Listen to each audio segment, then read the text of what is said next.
Doc, kamusta si Doc Annalyn? Nasaksak na ba siya ng gamot? Sir Noel, hindi pa. Sa next batch na siya mabibigyan ng gamot. Kailan pa darating yun?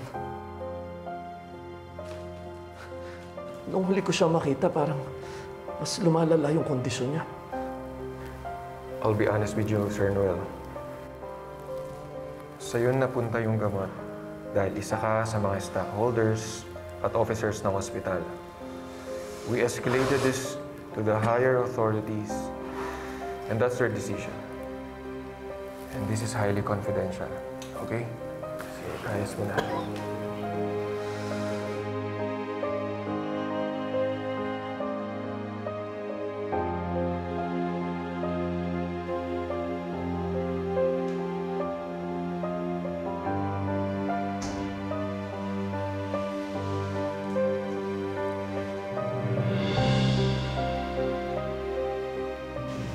Tay.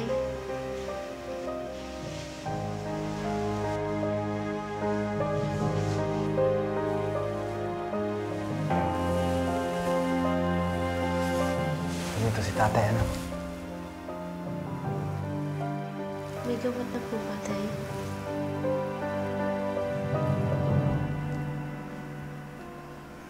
Meron na, anak. Pero,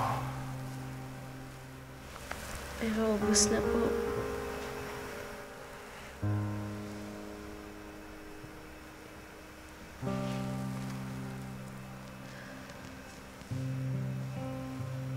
Okay lang yun, Tay.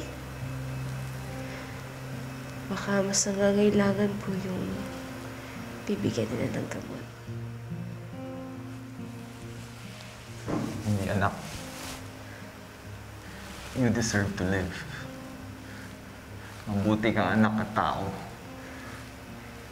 Gagawa ako ng paraan, anak. Kahit na ako na magbayad, ako nang bibili ng gamot. Gagawa ako ng paraan para makabili tayo ng gamot, anak. Tay. Kahit na ubusin ko yung pera natin, anak. Tay. Kung gagaling po ako, Diyos po yung gagawa ng paraan. Basta Tay, mag-promise ka po sa akin na hindi ka magkakasakit.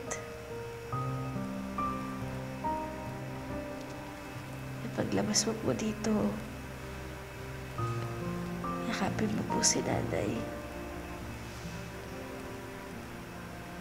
Sabihin mo po sa kanya na mahal ko siya. At sabihin mo po na sinabi ko na kapag niligawan mo po siya, sagutin ka niya. Hindi ka mamamatay. Lumaban ka, anak. Gagawa ka ako ng paraan. Gagawa tayo ng paraan, anak. Kakanap ako ng gamot. Okay lang po, Tay.